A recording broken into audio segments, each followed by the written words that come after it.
Hello, everyone. Greetings around the world, wherever you may be at. The functions of technology can be wonderful, but it also can be a pain in the ass. I just have to be honest. But moving forward, we are here. We are live. Yes. Chit Chat Chew Show podcast is live every Monday. Well, when it's time. Normally when we do Spreaker, it's just me and Uno, and we talk about what we talk about. And then of course when we have guests, we're online live streaming through Zoom.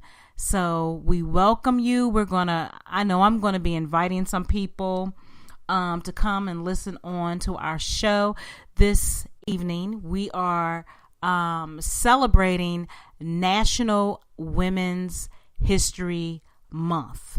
Again, we are going to be discussing National Women's History Month for the month of March. And let me also say, happy March Pisces season. Whoop, whoop, whoop, whoop. Happy birthday, you March Pisces. My birthday is tomorrow. I'm so excited. I'm excited for my lady. Thank you. Every year is just a blessing. It's not all about for me getting caught up into the parties and all of that. Not to say that I can't have a nice time with whatever I do, because I'm an open-minded person. I always have been. But it's just a blessing. When you get older, you just kind of see things slightly different.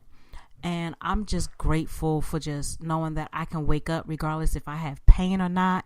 Like, I'm in a little bit of nagging pain right now.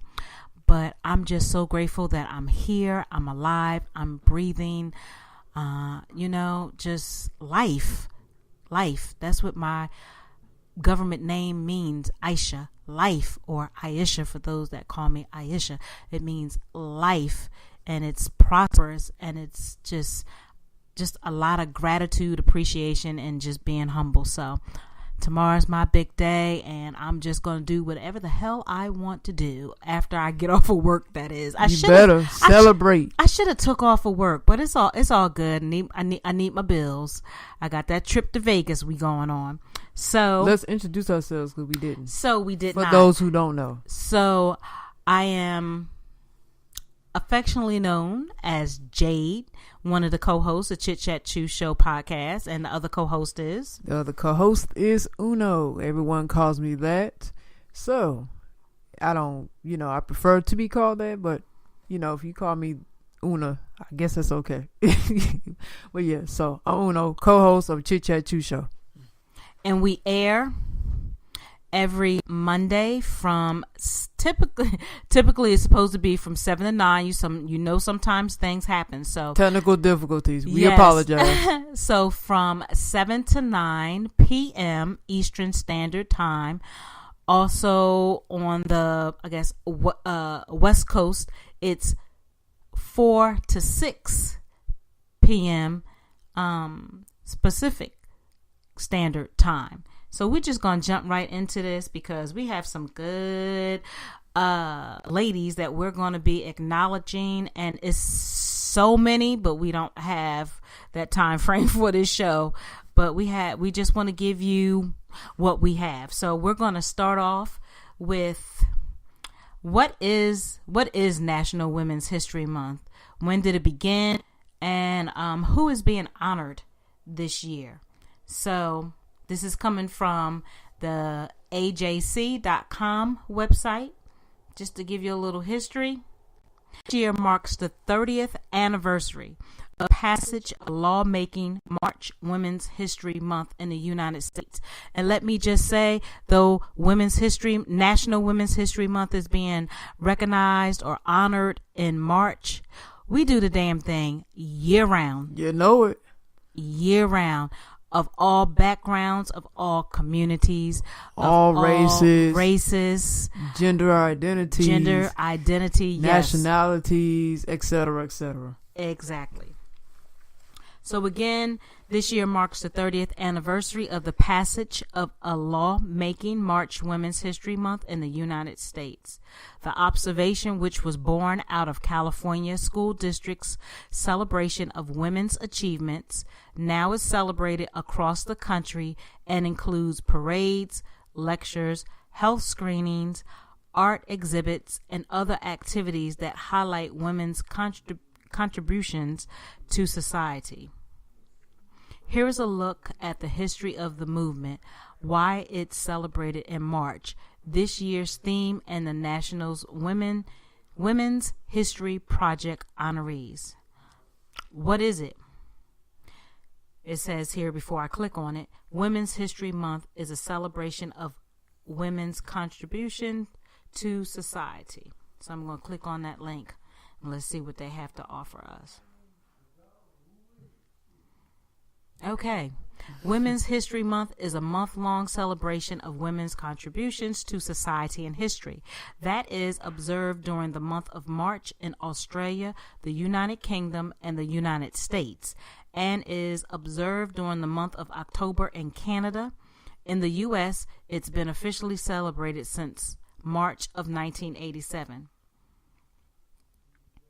So this year, of course, it started March 1st. Next year is going to be March 1st, which is, well, it's all going to be, March 1st. But next year, instead of it falling on a Thursday, March 1st, it's going to fall on a Friday for 2019.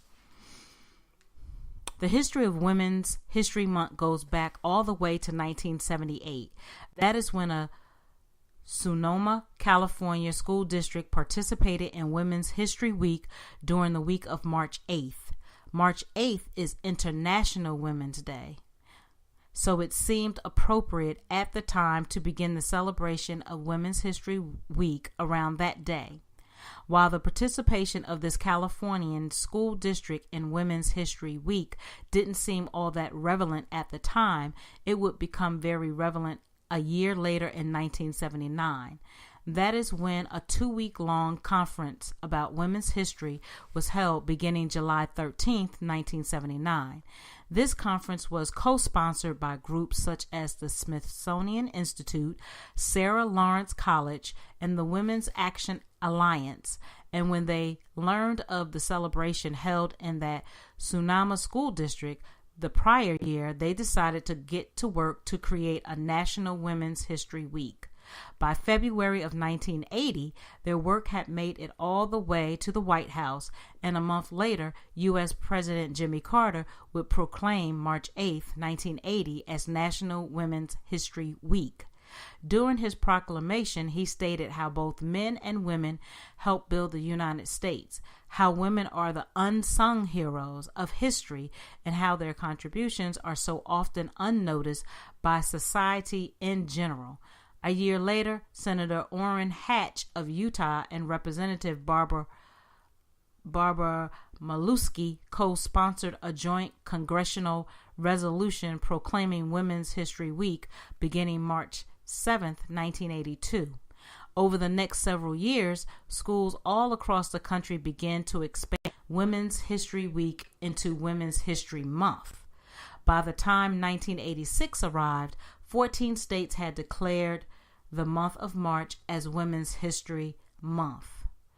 The National Women's History Project petitioned Congress in 1987 to establish a Women's History Month, which they did when they passed Public Law 100-09 on March 12th of 1987 that designated the entire month of March as Women's History Month. Over the several years, Congress would pass more laws that request and authorize the president to proclaim March as Women's History Month. And all U.S. presidents have issued annual proclamations to that effect ever since 1988. Today, it is celebrated by individuals and schools all over the country. It didn't take long for other countries to begin to adapt their own versions of Women's History Month. In 1992, Canada began to celebrate the month in October to commemorate the persons case, a trial by Canada's highest court of appeal that stated that under the law, females were in fact people. In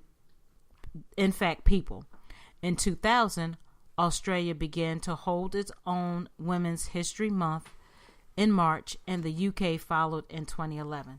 So that's really brief. This is going to be something that's going to be posted as one of the articles where you can continue to read links that say Women's History Month, customs and traditions they have here. Something else that followed with that was just waiting for it to appear. Okay. I think I read that. How did it start? Why March? I believe I read that. When is it? So yeah, I read those. Okay, so it says, what's the year's theme? It looks like the 2018 National Women's History Month theme is Nevertheless, She Persisted. Again, the theme for 2018 National Women's History Month is Nevertheless, She Persisted, honoring women who fight all forms of discrimination against women. It says this theme refers to remarks made by Senate Majority Leader Mitch McConnell after he objected to Senator Elizabeth Warren in Massachusetts reading a letter from civil rights leader Coretta Scott King that condemned then Senator Jeff Sessions of Alabama. The Senate was debating Sessions' nomination to become U.S. Attorney General. McConnell objected to the reading of the letter on the grounds of Rule, I want to say this is 19, which prohibits ascribing to another senator or to other senators any conduct or motive unworthy or becoming a senator. He called for a vote to silence Warren, which passed on party lines. Okay, so who's going to be, I'm just going to read the names. Again, this is going to be posted up because I have some other articles like Uno does. It says, who is being honored this year? Here from the National Women's History Project is a list of those being honored this year. Susan Burton, Margaret Dunkel, Geraldine Ferrero, Jill Moss Greenberg, Roma Guy, Christina Jimenez, Sarah Jayaraman, Marty Lingoland, Pat McGannis, Arlene B. Mayerson, Pauli Murray, Elizabeth Peratrovich, Loretta Ross, Angela Salas, Linda Spoonster Schwartz. Those are some of the women. You can certainly look on this article to read who they are a little bit more. Just find out a little bit more about them. Plus, if you choose to want to do your own research, the names are here and you can do that. Absolutely. A lot of great information, especially about Women's History Month, because listen here, the women, females, we the bomb. Hey, we the shiznit. We all that and then some. We make the world go round. We a bag of rap attacks. That's right. What are they called? I know, Philly, I got it wrong. Rapper snacks? Rap snacks. Rap snacks. We gave life to the world. So, with that being said, here's a person that gave life to the world in the sports arena. I just want to shoot out key points in this article, and then I'm actually go to another article based on this person, which I will read into more as far as her background and what she has done in that particular field she was in. Her name is Jackie Jonah Kersey. So she dominated women's track and field, of course. If y'all know, back then, you know she did. She was considered by many to be the best all-around female athlete in the world. Also, she has two organizations called Athletes for Hope and the Jackie Joyner Kersee Foundation. Her background: she has two parents, mother and father. Marriage, she's married, which is a track and field coach. And her education was the University of California at Los Angeles, or short for UCLA. BA in history, minor mass communication, 1985.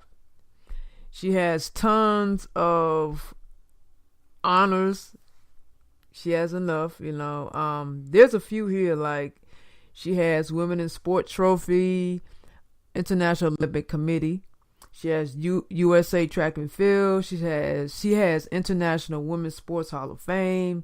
She has Athlete of the Year, which was Sporting News back in '88.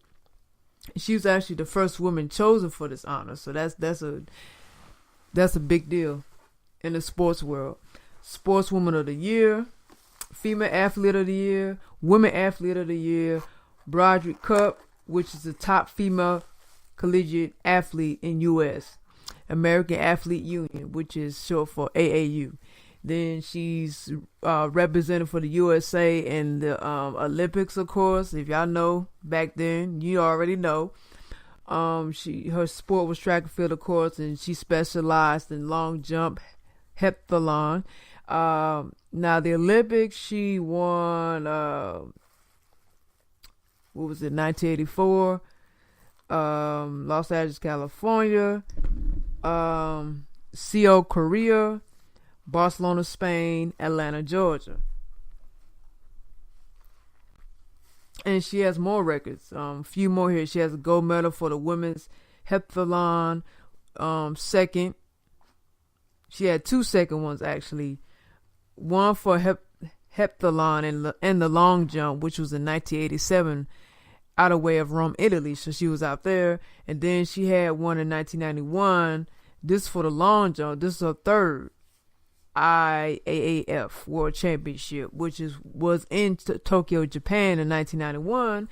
And then in 1993, she had a fourth one, a World Championship, IAAF, in Stuttgart, Germany. So that was a few tidbits on Jackie Joyner Kersee's accomplishments and what she has brought to the sports world. And I want to read this article on her. Wait 1 second here. This thing when I act retarded. Okay, here we go. We got it. Bam. It's a PDF file. This is her bio. So I read her accolades already. I read her her upbringing, a little background on her. Now, we're gonna go in depth. It's a small paragraph, so it's not like super long. Having been dubbed the greatest female athlete of the 20th century by Sports Illustrated, Jackie Joyner Kersee's athletic accomplishments are literally second to none. By the conclusion of her career in the heptathlon and long jump events, she had amassed 6 Olympic medals, 3 gold, 1 silver, 2 bronze, and 4 world champion titles over 4 consecutive Olympic Games.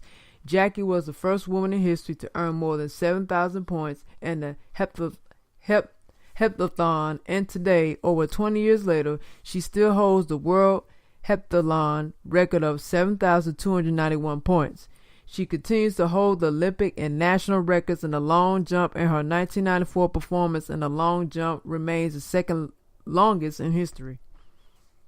In addition to heptathlon and long jump, Jackie was a world-class 100-meter and 200-meter runner, and after a decorated All-American career in basketball at UCLA, she eventually played professional basketball for a short time. Jackie's athletic accomplishments have been well documented and remain some of the best ever across all of sports. Less well known are her tireless efforts and remarkable accomplishments off the field as a philanthropist and an advocate for children's education, health issues, in particular asthma, from which she has suffered throughout her life, racial equality, social reform, and women's rights. Born in 1962 in East St. Louis, Jackie came from very humble beginnings, but despite at times very strained conditions, she describes her early home life as being full of love, principle, and discipline. These ingrained values have served Jackie well both on and off the field through her life. She has been described by the sports media as one of the warmest, most even-tempered, grace-filled persons in all athletics. One of 4 children to Mary and Alfred Joyner, Jackie's older brother Al went on to become an Olympic champion triple jumper and married Florence Griffin Joyner, a 5-time Olympic medalist. In 1986, she married her longtime coach, Bob Kersey. Jackie is the author of both A Kind of Grace, which was released in 1997, her autobiography, and A Woman's Place is Everywhere. She is an active professional speaker and is widely considered one of the most inspiring motivational speakers in all of sports. Jackie speaks on topics of athletics, business success, living with the limitations of medical issues, nutrition, women's issues, and youth advocacy. So yeah, she has done so much. And I want to point out a few interests here too. In 1998, Jackie established the Jackie Joyner Kersey Foundation, which provides youth, adults, and families with the resources to improve their quality of life with special attention directed to East St. Louis, Illinois. In 2000, the Jackie Joyner Kersey Foundation raised over $12 million to build the Jackie Joyner Kersey Center, a 41,000 square foot facility with 1,200 seat gymnasium on a 37-acre site. The center fulfills the largely unmet need for youth recreation and sports venues in East St. Louis. In 2007, Jackie, along with a number of well-known pro athletes, founded Athletes for Hope, a charitable organization which helps professional athletes get involved in charitable causes and inspire millions of non-athletes to volunteer and support the community.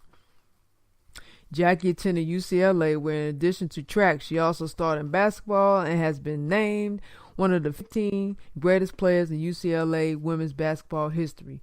In April 1st, Jackie was voted the top woman collegiate athlete of the past 25 years. So she had one hell of a life. I mean, athletically concerned.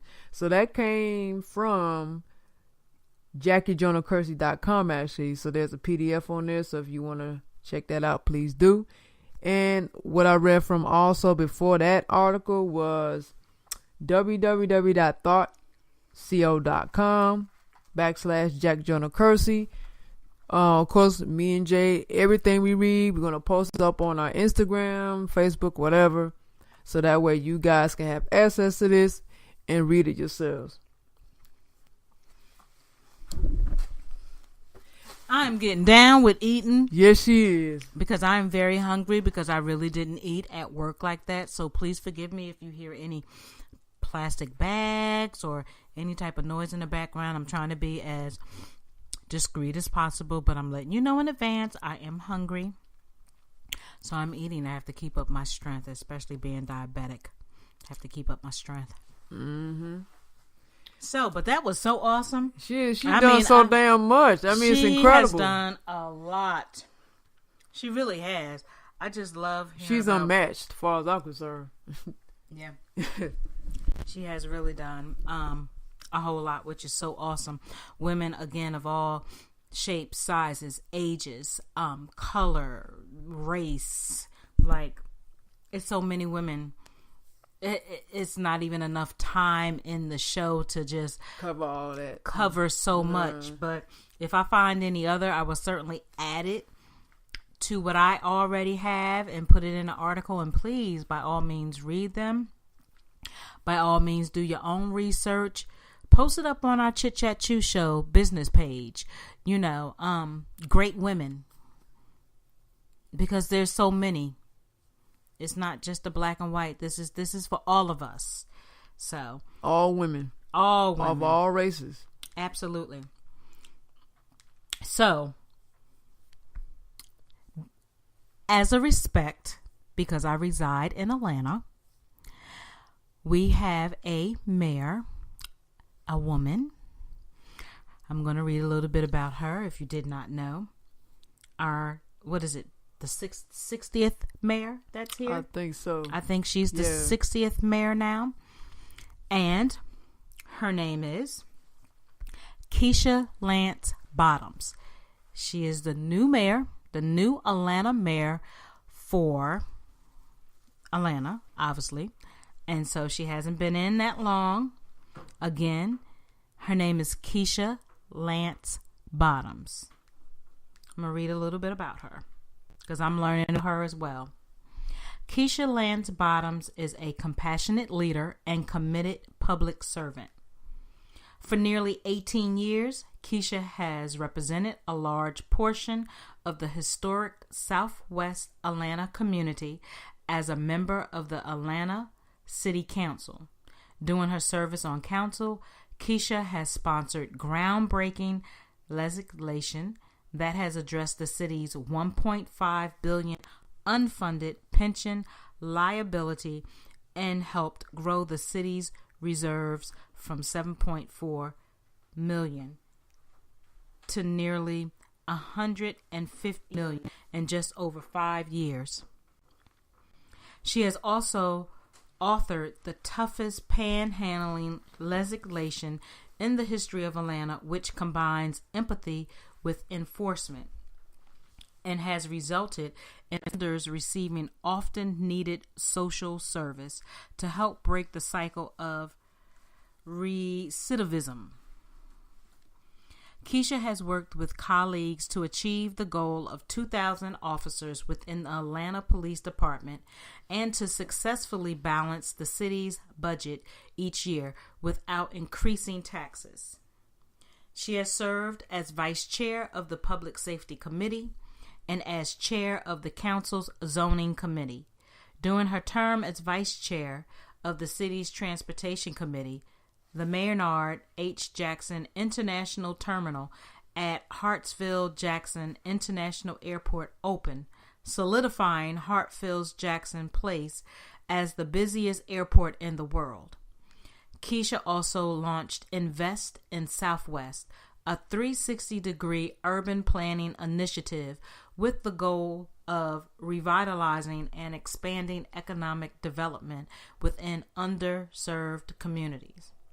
Keisha has also served as executive director of the City of Atlanta and Fulton County Recreation Authority, where she fostered community engagement, worked alongside corporate partners, and negotiated and managed government relations and public finance. As chief executive officer of AFCRA, Keisha spearheaded the sale and $350 million plan redevelopment transition of Turnerfield, the former home of the Atlanta Braves. Keisha has also led a team in redeveloping iconic entertainment venues across Atlanta, including Phipps Arena, home of the Atlanta Hawks, and the world-renowned Zoo Atlanta. AFCRA also operates portions of John A. White Park, where the junior golf program, the First Tee, is hosted. Alongside her public service career, Keisha has maintained a private law practice for more than 20 years and has served as general counsel for a multi-million-dollar business, as well as a judge, pro hoc, in Fulton County State Court. She has also worked as a legal analyst and reporter for various media outlets. Keisha's commitment to community and public service has been recognized by the YWCA Academy of Women Achievers. Keisha has also been deemed a woman of style and substance on behalf of Children's Healthcare of Atlanta. The Atlanta Business Chronicle has named Keisha as a who's who in sports business. She is a member of the prestigious Leadership Atlanta class of 2013 and was honored in 1997 as one of 10 outstanding young Atlanteans based upon her professional achievements and dedicated community service. Keisha has volunteered with numerous community organizations and has served on the boards of the Children's School, the Firefighters Pension Fund, Atlanta Merrill Board of Service, the Andrew and Walter Young YWCA, Central Atlanta Progress, YWCA of Atlanta, Cure for Childhood Cancer, the Atlanta Psychorama Task Force, and Ben Hill United Methodist Church. She also serves on the board of Families First, where she shares her personal story of adoption and advocates on behalf of adoption and foster care. Keisha has also served consecutive terms as gala chair for the National Black Arts Festival, which raises more than $500,000 annually in support of the country's oldest multidisciplinary arts organization, focused exclusively on the arts and on artists of African descent. Keisha is a member of the State Bar of Georgia, the Atlanta chapter of Jack and Jill of America, the Dogwood City chapter of The Lynx Inc., the Atlanta alumni chapter of Delta Sigma Theta Sorority Inc., and is a member of the National Center for Civil and Human Rights, Women's Solidarity Society.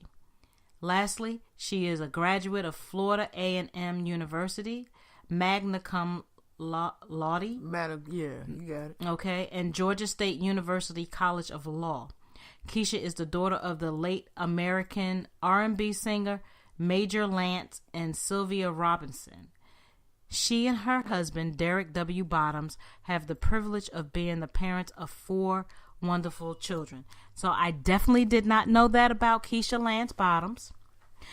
I'll respect it, though. This is a show that's not about bashing women. Whatever issues that you have, you do that after this show. Please do. Okay? Be proactive wherever you live, because this is not all based about in Atlanta. This is everywhere. This is everywhere that we're reading. I just, out of respect, since I reside here in Atlanta, I thought that she should be amongst the women that are doing things. I mean, I wish well wishes. That's what I can say, to be respectful. But again, I just, read a little bit about Atlanta's 60th mayor, Keisha Lance Bottoms. That's what's up. I give her respect and well wishes as well, and make it do it for National Women's History. Absolutely.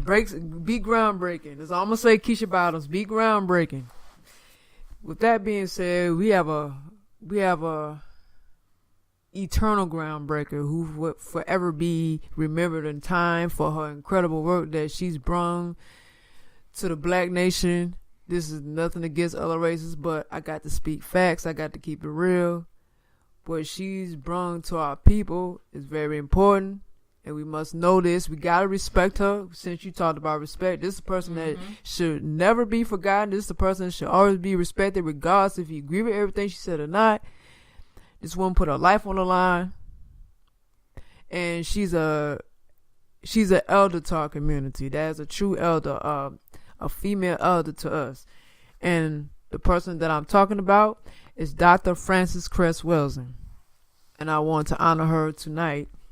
Of course, if you didn't know, but most people should know, if you're into your blackness and you're all about black pride and black this and black that, she was born 1935 and she passed a couple years ago, 2016. I want to read her bio. This is off blackpast.org. Frances Cress Welsing, a psychiatrist best known for writing the ISIS papers, was born Frances Luella Cress in Chicago, Illinois on March 18, 1935. Welsing, who was the child of physician Henry Cress and teacher Ida Mae Griffin, grew up the middle of 3 daughters. She would receive her Bachelor of Science degree from Antioch College in Ohio in 1957. And her medical degree, MD, from Washington, D.C.'s Howard University in 1962. After earning her MD, Wellesley stayed in Washington, D.C. pursuing a career in child and general psychiatry. Wellesley would spend nearly 25 years working as a staff physician for D.C.'s Department of Human Services and also as the clinical director of 2 schools catering to children with emotional troubles. Wellesley opened her own private practice in D.C. in 1967. Through her published works and her research, Wellesley sought to help bring about a solution to the mental health problems of the black community by understanding racism.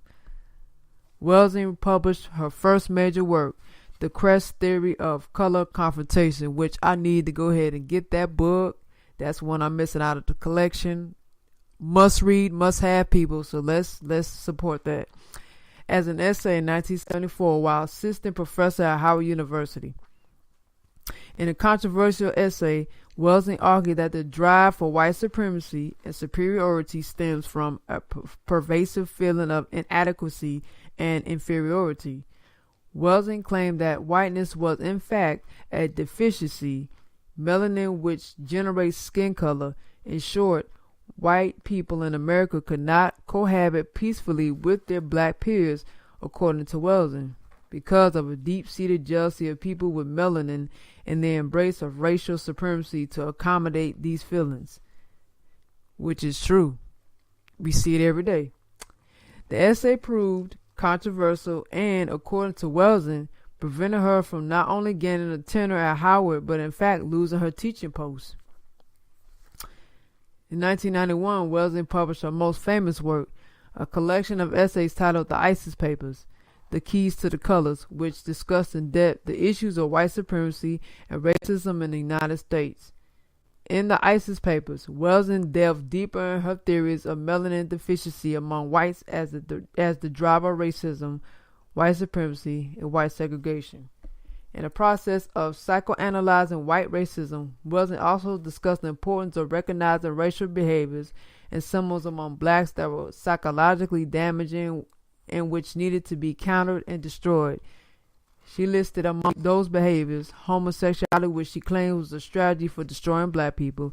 Aside from her published racial and social theories, Wellesley was an advocate for a strong African American family unit.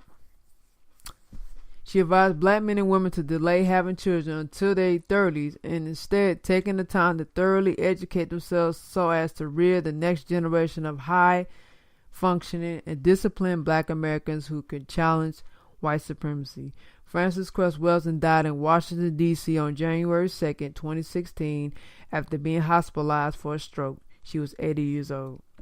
And this is coming from blackpast.org. So again, definitely get those 2 books, which is The Crest Theory of Color Confrontation and The ISIS Papers, The Keys to the Colors. Those are classic, well thought out, incredible books. I mean, yeah, she's done a lot, so she kicked ass for National Women's History. So yeah, she's definitely in Mount Rushmore, as far as I'm concerned. Yeah, she is the bomb.com. Again, like we said, a lot of these lady pioneers, it's not about dogging them out, whether you think what they're doing is all wrong or nothing like that. It's just giving some homage, I guess, some respect, some, just putting a few people out here. And again, if there's anybody that you particularly want to pay respect or put inside this National Women's History Month, make sure that you do so on our Chit Chat Chew Show Facebook page, okay? Because we want positiveness for the rest of this month. We want nothing but positiveness. We don't want any bashing. We don't want it's a black and white issue. We don't want none of that. Whoever you feel was inspirational in general, or no matter the color, or no matter the color, or even encouraging or inspirational to you, put it on our page so we know. Right. And tag us. And tag us in it. So definitely do that. I want to give a shout out because Judith B. Grinding is listening to us. Thank you so much for tuning into us. We appreciate you. Thank you so much. Absolutely, we appreciate you. And for all the other ladies, if you have a little time, caring and sharing, let's support each other. You know, even for whatever reason, if you can't listen live, share the replay. Please make it go viral. Okay? It's all about sharing. Sharing is caring. Sharing is caring. So that was awesome. I like that. Yeah, it was. It's just so interesting to just find out stuff. That's why I say I love learning. I love knowledge. You call me weird, a nerd, or whatever. Okay? So I love knowledge. I love learning. I do. Because you're never too young. You're never too old. Learning is a life thing to me. You know what I'm saying? Yeah, you should always be learning something. Always educating yourself. Research. Yeah. Expand your mind. That's what it's about. Yes. And when you can, read. It's good to read too. Mm-hmm. Reading is fundamental, people. So when you can read, sound out those words. It's okay. Yeah. You don't skip over them if you don't know it. Sound it out. Try. Hello. We're acting silly, but we're so serious. Yo. So I have one. I've never heard of this lady. I don't even know how I came across her.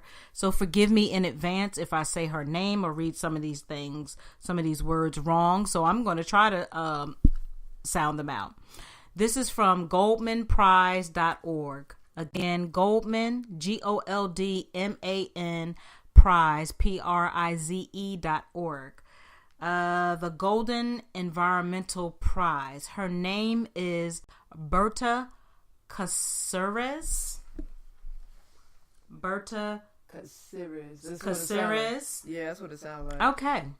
So in a country with growing socio-economic inequality and human rights violations, Berta Cáceres, in parentheses it says D 2016, rallied the indigenous Lenca people of Honduras and waged a grassroots campaign that successfully pressured the world's largest dam builder to pull out of the Agua Zarca Dam.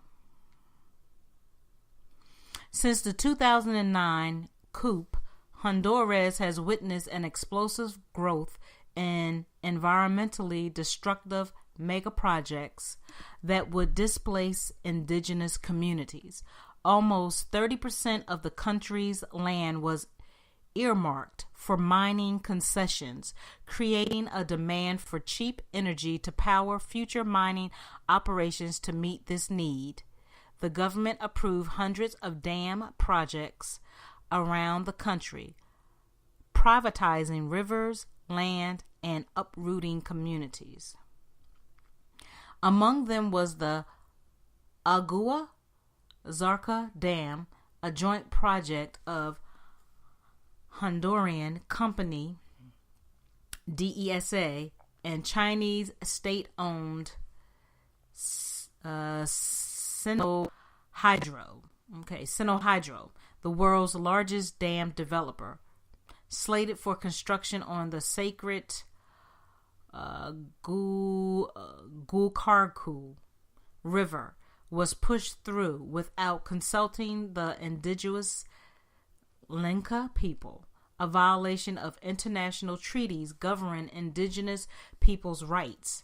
The dam would cut off the supply of water, food, and medicine for hundreds of Lenca people and violate their right to sustainably manage and live off their land. Berta Cáceres, a Lenca woman, grew up during the violence that swept through Central America in the 1980s. Her mother, a midwife and social activist, took in and cared for refugees from El Salvador, teaching her young children the value of standing up for disenfranchised people.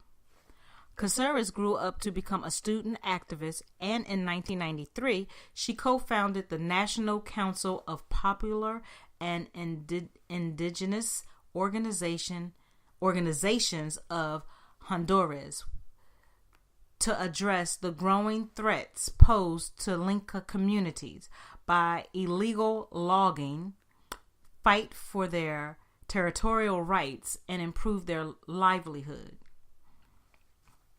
In 2006, community members from Rio Blanco came to COPINH. That was that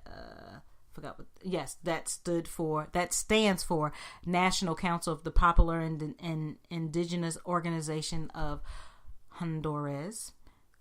They were asking for help.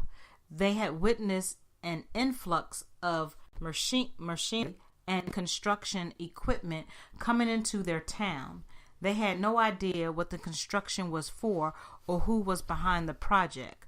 What they knew was that an aggression against the river, a place of spiritual importance to the Lenca people, was an act against the community, its free will, and its autonomy, if I'm saying it right.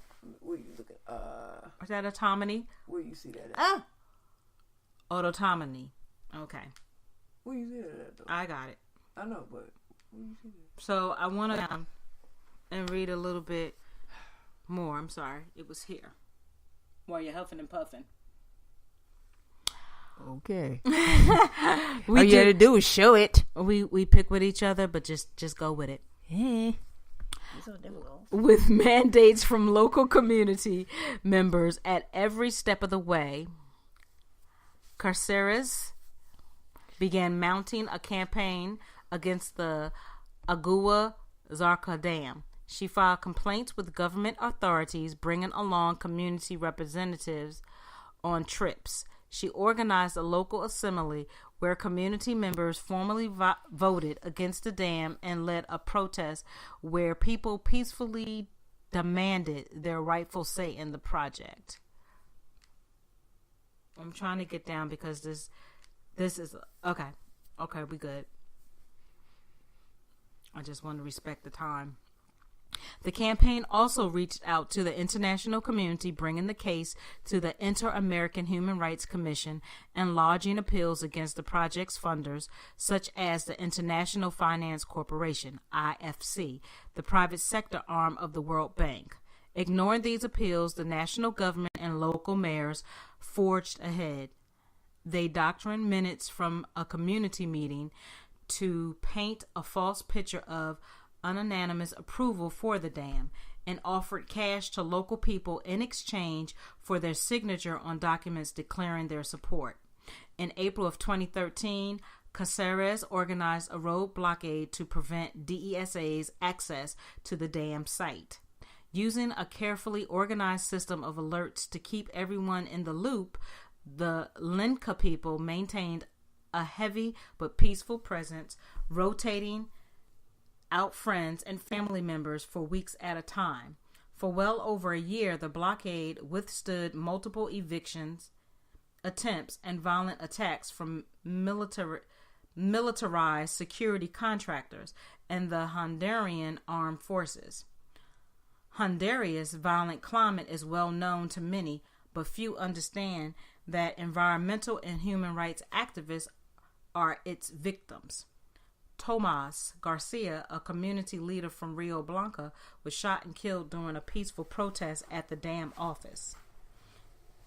Others have been attacked with machetes, discredited, detained, and tortured. None of the perpetrators have been brought to justice. Against these odds, Caceres and the Lenca community's efforts successfully kept construction equipment out of the proposed dam site. In late 2013, Sinohydro terminated its contract with DESA, publicly citing ongoing community resistance and outrage following Tomas' death. Agua Zarqa suffered another blow when the IA withdrew its funding, citing concerns about human rights violation. To date, construction on the project has effectively come to a halt. Death threats to Casares continued until March 3rd, 2016, when she was killed by gunmen in her home in La Esperanza, Honduras. Her death, followed by the killing of her colleague and fellow COPINH member Nelson Garcia just 12 days later, sparked international outrage. Dutch Development Bank, FMO, and FinFund have since suspended their involvement in the Agua Zarqa project. COPINH, along with fellow activists, are determined to continue her legacy, fighting irresponsible development and standing up for the rights of the Lenca people in Honduras. Prize staff are working with Global Witness and other partners to demand that the Honduran government conduct a full investigation into the killing, take immediate measures to ensure the safety of the Casares family, and grant protection for activists in Honduras. So I had never found out. I never knew about this lady. Wow. May she rest well. I'm telling you, for the indigenous community. So much you learn, boy, and find out. Yeah, Mm-hmm. she sacrificed a lot. She sure did, along with the rest of her community. Right, but I mean, that's what you're supposed to do, for a righteous cause. Mm-hmm. So I respect her for what she has done for her and her people. Absolutely. Well, I have somebody. This is in the film world, so I'm flipping it to a whole different realm. Now, this is a woman, the first woman in film history to receive $20 million a movie. She started this, and she goes by the name Julia Roberts. So if it was for Julia Roberts, none of her female counterparts after her probably wouldn't be getting those $20 million deals for movies. So she definitely broke ground in her field. So I just want to read from biography.com. I want to start at her big break and then work all the way down to her roles and her career success and her return to film. Okay, so we're going to start at her big break. In New York, Roberts also joined the family business, landing a guest appearance on the television series Crime Story from 1986 to 1988. She really caught the public's eye, however, as the wild but vulnerable Daisy in Mystic Pizza of 1988. The following year, Roberts cemented her status as a rising star in Steel Magnolias, which came out in 1989. Appearing alongside such acting legends as Shirley MacLaine and Sally Field, and earning an Academy Award nomination for Best Supporting Actress. After that, Roberts' career took off. She played a hooker who falls in love with a client, Richard Gere, in the box office hit Pretty Woman, which came out in 1990. For her convincing performance, Roberts received an Academy nomination for Best Actress. She followed that role with a few career missteps. Dying Young, 1991, received mixed reviews, as did Hook, 1991, which revisited the story of Peter Pan. Both films also proved to be disappointments at the box office. Around the same time, Roberts called off her wedding to actor Kiefer Sutherland, her co-star in 1990's Flatliners, just days before the ceremony was scheduled to take place. Her mature roles. After taking a break from film, Roberts landed another big hit with the thriller The Pelican Brief, which came out in 1993, co-starring Denzel Washington. Mary Reilly, 1996, starring Roberts in a decidedly unglamorous role, playing a maid who works for Dr. Jekyll. Audiences were less than enthusiastic about the film, returning to her image as America's sweetheart.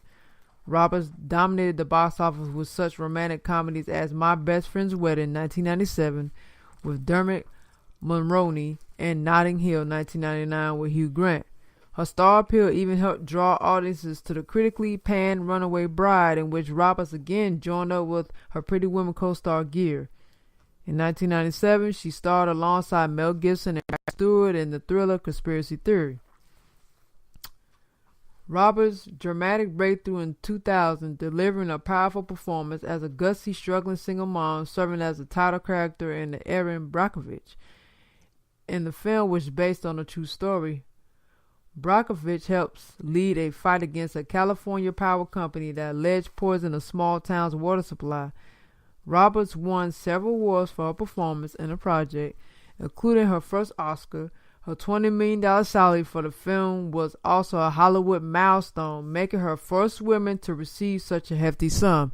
I'm going to read that part again. Her $20 million salary for the film was also a Hollywood milestone, making her first woman to receive such a hefty sum. The following year, Roberts starred in the independent film The Mexican with Brad Pitt and James Gandolfini. While making the movie, she met cameraman Danny Moder. He was married at the time, and Roberts was dating actor Benjamin Bratt. Roberts and Moder became good friends and later embarked upon a romantic relationship after they had split from their respective partners. Career success. After Erin Brockovich, Roberts took on some light-hearted roles, appearing in Ocean's 11 2001 and Ocean's 12 2004, alongside Pitt, George Clooney, Matt Damon, and Andy Garcia. She then took on an emotionally challenging part in Closer 2004, with Clive Owen, Natalie Portman, and Jude Law, directed by Michael Nichols. The film explored the complexities surrounding two relationships marked by deceit and infidelity. Roberts then made her Broadway debut in 2006, performing the 3 Days of Rain alongside Bradley Cooper and Paul Rudd. While the drama received mixed reviews, it was a huge financial success, earning more than $12 million for a 12-week run. Roberts then starred in the film Charlie Wilson's War 2007 with Tom Hanks and Philip Seymour Hoffman, receiving a Golden Globe nomination Best Supporting Actress for her portrayal of an anti-communist Texas socialite who encourages Congressman Charlie Wilson to support freedom fighters in Afghanistan in their conflict against the Soviet troops. The actress's next project, 2008's Fireflies in the Garden, boosted another all-star cast including William Dafoe, Emily Watson, Ryan Reynolds. The family drama gave Roberts a chance to work with her husband, Moder. Sorry, excuse me, pop on the top on some juice. It would open. That's how we doing it. Oh my. Okay. All right. Look at that. All right, we made it happen. Where there's a will, there's a way. Yes, ma'am. Okay, so Okay, Robert, she worked with her husband, Moder, who served as the film's director of photography. Fireflies in the Garden was shown during the Berlin Film Festival and released abroad, but was not given a theatrical run in the United States. So that was some bio and filmography on Julia Roberts, and again, she became the first female actress ever to earn $20 million for a single film when she played in Erin Brockovich. So she set the tone for women to receive more money being actresses, pursuing their careers. And there was a lot of people, I'm sure there's a lot of actresses in the field who looks up to Julia Roberts, who's inspired by Julia Roberts, who's, taking, what Julia Roberts has done to the next level. So my hat's off to Julia Roberts. She's definitely in the book when we talk about National Women's History. Yeah, she's pretty awesome. She legend. She is. Got to give her props. She is a legend. She's one of those ones in that national, like you said, National Women's History Month. That is so awesome. Well, I tell you. Yes, ma'am. We just do it. We own it. I have one. from m.dailykos.com. Again, m.daily, which is DAILYKOS.com. And this has to do with Women's History Month, sterilization and experimental testing on Puerto Rican women. The unconscionable and inexcusable treatment of Puerto Ricans after Hurricanes Irma and Maria is nothing new. It is part of a long line of abuses heaped on the U.S. citizens who reside in the colony of Puerto Rico. Their second-class status has had grave results for the island's residents. As we begin coverage of Women's History Month, it is important to revisit just how colonial policies permanently affected women on the island. At one point in time, more than 1/3 were sterilized without informed consent, and poor Puerto Rican women were also used as guinea pigs to test birth control products. I became aware of the sterilization of women on the island while a participant in actions to gain comprehensive reproductive and women's rights for Puerto Rican women.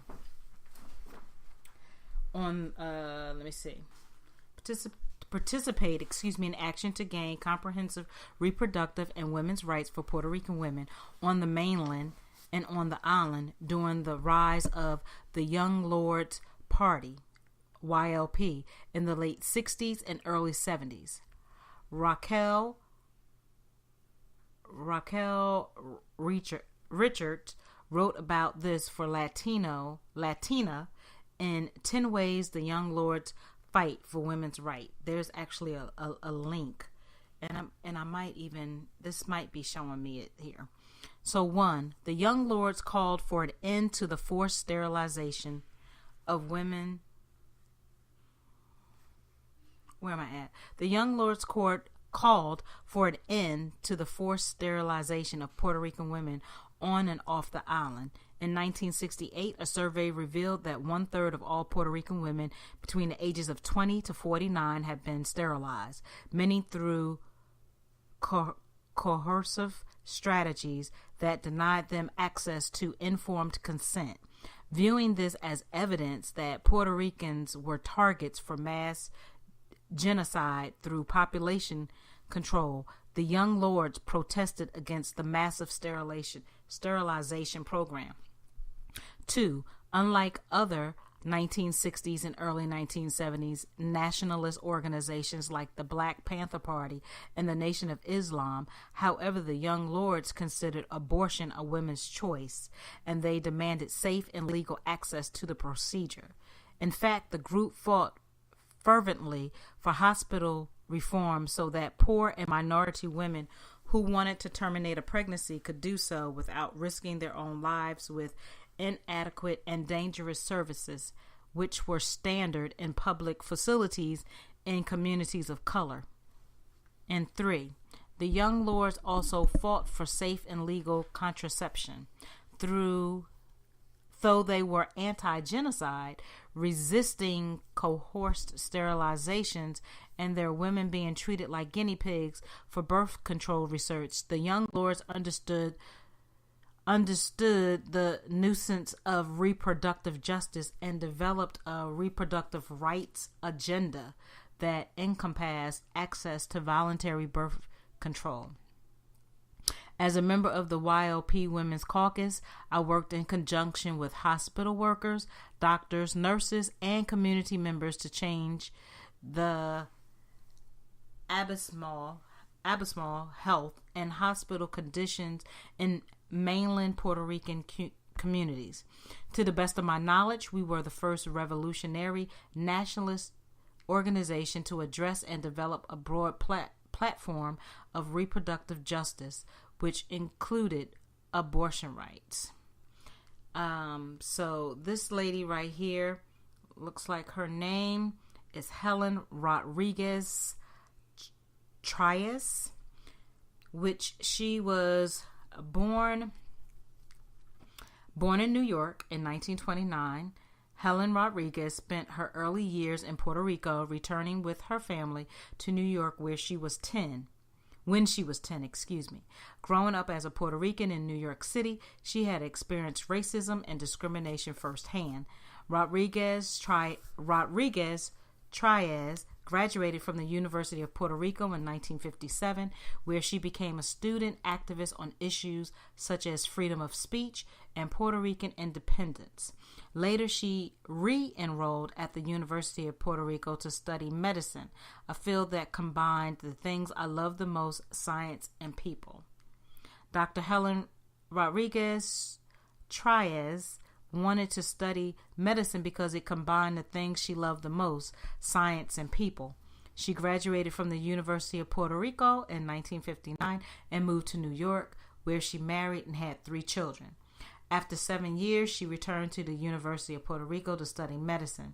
She saw it as a direct way to contribute to society by helping individuals instead of working through groups or organizations. She received an MD with the highest honors in 1960. During her residency, Dr. Rodriguez Trias established the first center in Puerto Rico for the care of newborn babies. Under her direction, the hospital's death rate for newborns decreased 50% within 3 years. In 1970, she returned to New York City to serve the Puerto Rican community in the South Bronx. Working at Lincoln Hospital, she led community campaigns against lead paint, unprotected windows, and other health hazards. She also taught at City College, raising students' awareness of the real conditions in the neighborhoods they served. Dr. Rodriguez saw the critical links between public health and social and political rights and expanded her work to a broader international community. She said, "I think my sense of what was happening to people's health was that it was really determined by what was happening in society, by the degree of poverty and inequality you had. Working as an advocate for women's reproductive rights, she campaigned for change at a policy level. She worked especially for low-income populations in the United States, Central and South America, Africa, Asia, and the Middle East. She fought for reproductive rights, worked with women with HIV, and joined the effort to stop sterilization abuse. Government-sponsored sterilization programs led to hundreds of unwanted sterilization." Let me see, just due to the respect of time. So I'm gonna scroll down. She has a lot of wealth. I will read here her ending, and then of course you can definitely see. Oh, she has so much. She is awesome. She's revolutionary. She is revolutionary for real. Okay, so pretty much, I'm just gonna actually just leave it at that, because I just want you guys to just take the time to continue to read about her.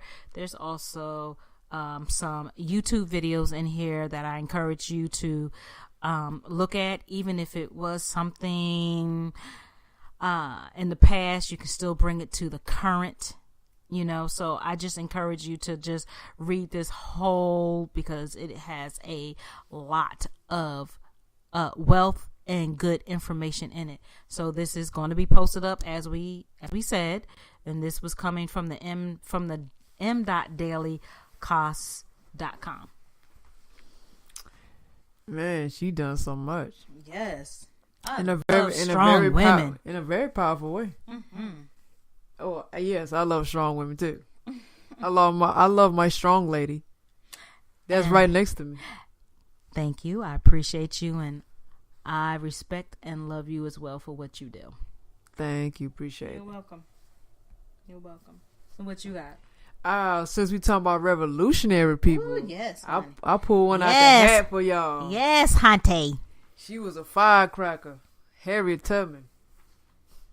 Yes. So I wanted to read something on her. This is coming from blackhistory.com.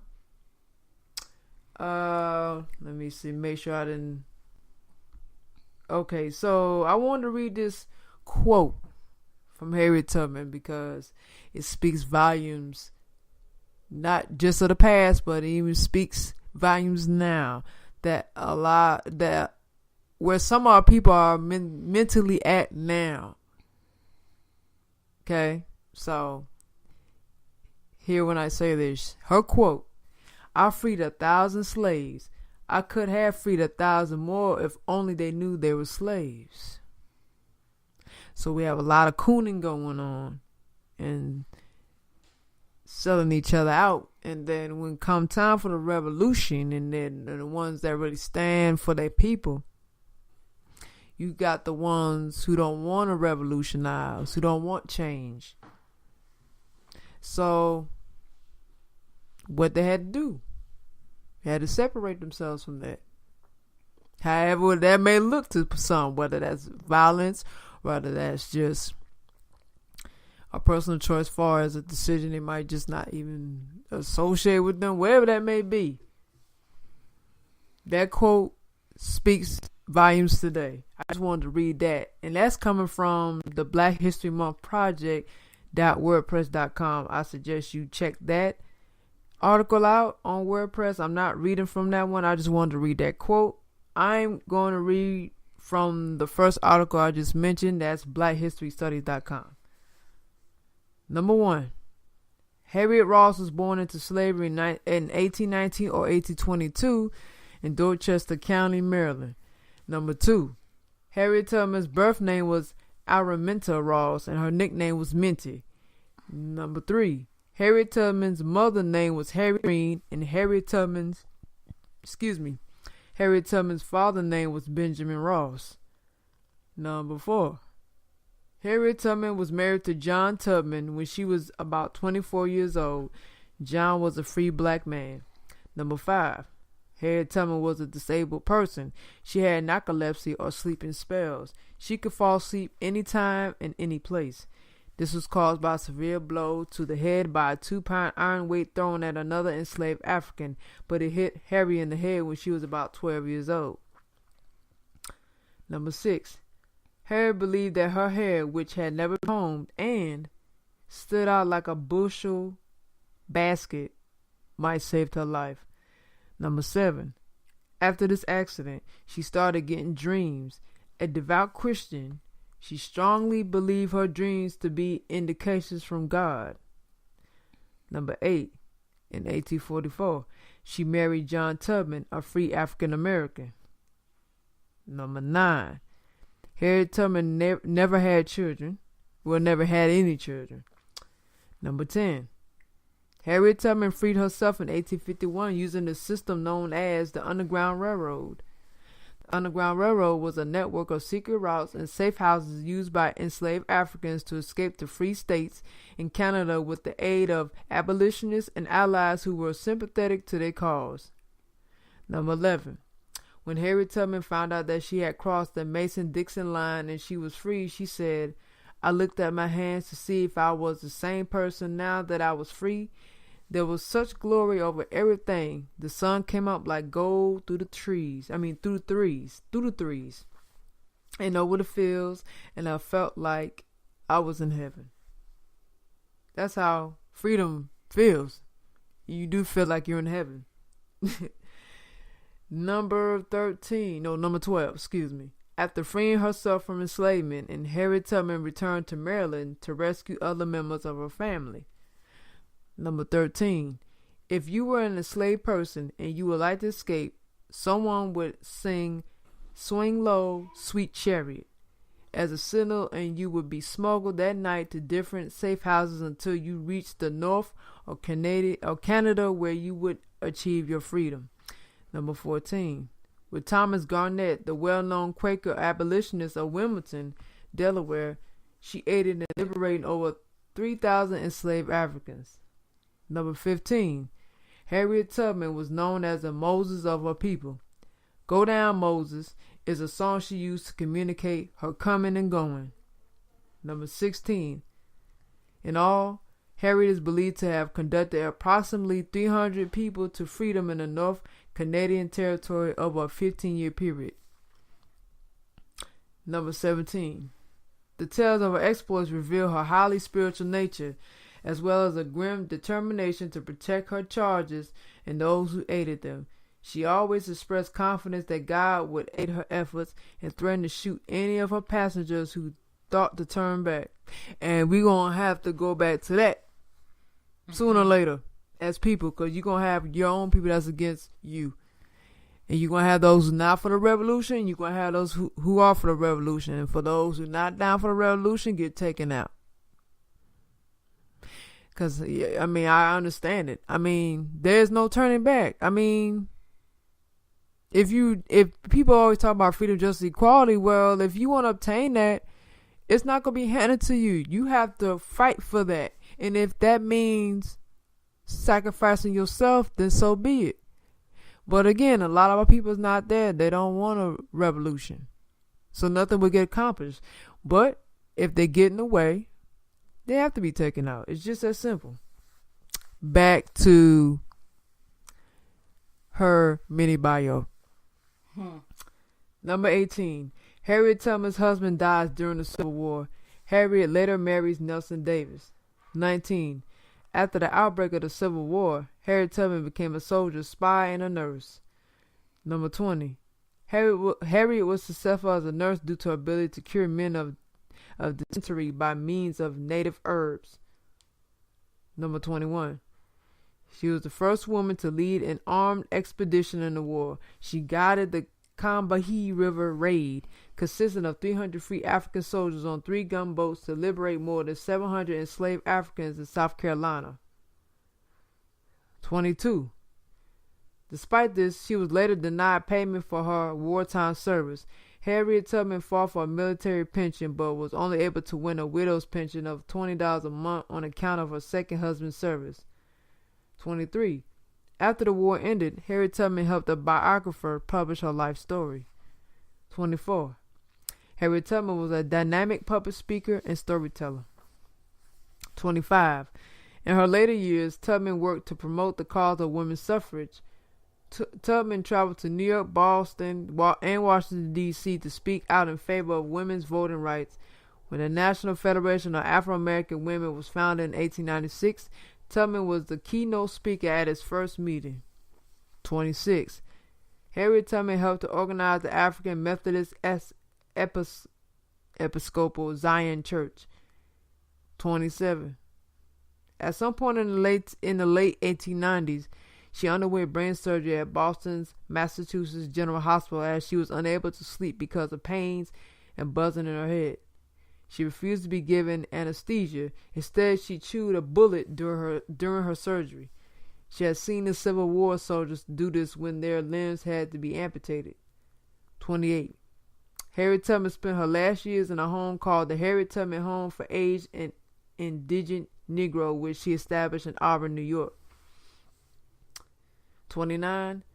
She died on March 10, 1913, after suffering from pneumonia. 30. After her death, Harriet Tubman was buried in Fort Hill Cemetery in Auburn with military honors. Harriet Tubman devoted her life toward the abolition of slavery. She is an inspiration to many of her relentless struggle for equality and civil rights. She is one of the most notable figures in history. Every great dream begins with a dreamer. Always remember, you have within you the strength, the patience, and the passion to reach for the stars to change the world. Quote by Harriet Tubman. Oh man, such a revolutionary woman. Mm-hmm. One of our dear ancestors, our ancient elder who has sacrificed so much. This is what I'm talking about. This is what our people got to get back to, because there's no other way. There's just no other way. We try to be nice. We try to be docile. We try to be calm. We try to rationalize. We try to reason, but it doesn't work for some reason. So you got to go another way, which is really revolutionized for real, for real. And I respect and love everything that she has done for our people. I can't even thank her enough. Absolutely. I mean, for real. I'm serious, man. Like, I love her spirit. 'Cause that's what I'm on, to be honest with you. That's why I love her spirit. That's where I'm at. Okay. I feel that. I definitely, yeah. I'm on, I can definitely agree with that. If I would have thought about it, if I have enough time, I think I can think of that sister's name that was in the Black Panther. You might have to Google it, or I can Google it real quick. I'm going to Now it was 2 Semites. Yes. So I'll Google it for you though. I have someone. This is an article from time.com. Again, that's time.com. And the quote, "Why nevertheless she persisted," is the theme for this year's Women's History Month. The theme of this year's Women's History Month, which begins Thursday, revives a phrase that became a feminist rallying cry last year. Nevertheless, she persisted. During the month of March, the National Women's History Project will honor 15 women who have persevered in spite of discrimination in the fight for criminal justice reform, immigrant rights, education equality, racial justice, and other issues. And let me just see, I may have already read those ladies already. Let us see. So those that they are honoring.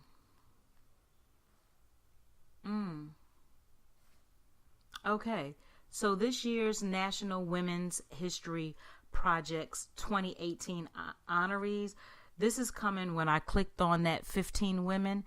It pulled up the link nwhp.org. So I think I already have Susan Burton. I believe I've said these people already. I have. So it's on here. I read these names earlier today. Definitely, there's 2 articles where you can click on one of their links. And the one, I'm not sure if they show a picture, but the one where I'm reading from now, time.com, has their picture and a more lengthier information on who they are and what they have achieved and things of that nature. So, nevertheless, she persisted is really about every woman who really had to use her tenacity and courage to accomplish whatever she set out to accomplish. It's universal, said Molly Murphy McGregor, executive director and co-founder of the National Women's History Project. You think about our mothers and grandmothers. They've been persisting for a very long time. But the origins of the phrase are decidedly modern, dating back only to February 2017, where Democratic Massachusetts Senator Elizabeth Warren was silenced and rebuked by Republicans. Ooh, honey, she was rebuked. What is this, church? Right. She was rebuked by Republicans during a debate over President Trump's nomination of Alabama Senator Jeff Sessions as U.S. Attorney General. So she too was trying to kick him to the curb. So, this sounds familiar. Yes, I've read something like this. So she is a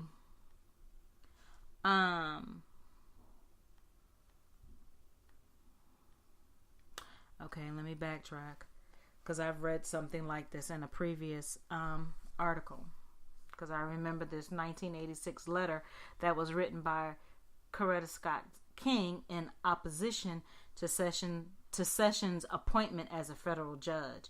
And you can click on this link and it'll give you the 1986 letter written by Coretta Scott King. Maybe perhaps we can see it.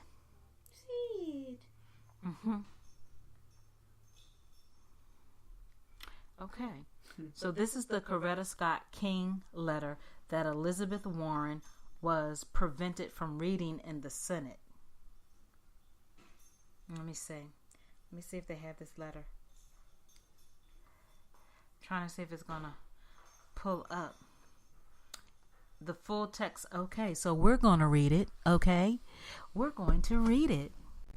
It says, Dear Senator Thurmond, I write to express my sincere opposition to the confirmation of Jefferson B. Sessions as a federal district court judge for the Southern District of Alabama. My professional and personal roots in Alabama are deep and lasting. Anyone who has used the power of his office as United States Attorney to intimidate and chill the free exercise of the ballot by citizens should not be evaluated to our courts. Mr. Sessions has used the awesome powers of his office in a shabby attempt to intimidate and frighten elderly black voters. For this reprehensible conduct, he should not be rewarded with a federal judgeship.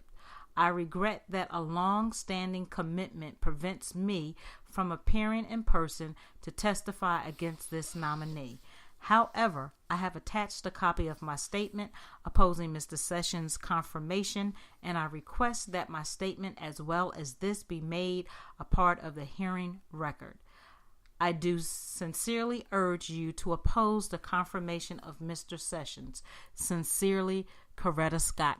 This is the letter that they did not want to be read. Below is a document. It says Coretta Scott King's 1986 statement and testimony on Jeff Sessions' U.S. District Court nomination in Alabama. Please click on it to read it. I mean, please for real. Please click on it and read it. Yeah, I'm going to get that document from you so I can read it while you playing. I love reading stuff like that. I'm going to read this afterwards, but please do. If you just don't do anything else, if you don't hear anything else that we have said, please click on that and read it. This is coming from time.com. So this is going to be one of those that's going in history. Yes, ma'am. So it's just... Gosh, it's so much. It's so much. Oh my gosh.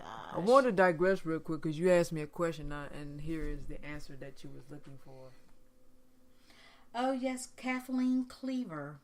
That's my sister. My Semite.